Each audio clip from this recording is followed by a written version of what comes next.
சென்னையை குறிவைக்கும் டிட்வா புயல்.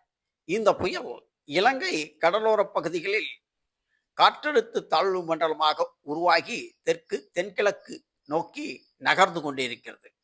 கிட்டத்தட்ட சென்னைக்கு இன்று காலை நிலவரைப்படி 700 கிலோமீட்டர் தொலைவில் 15 கிலோமீட்டர் வேகத்தில் வடமேற்காக நகர்ந்து கொண்டிருக்கிறது.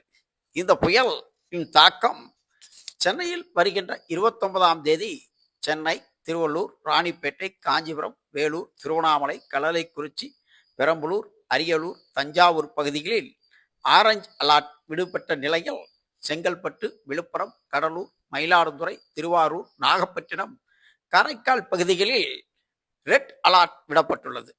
இந்த புயல் சென்னையில் இருந்து 700 கிலோமீட்டர் தூரத்தில் இன்று காலை 11 மணி நிலவரப்படி இருக்கிறது.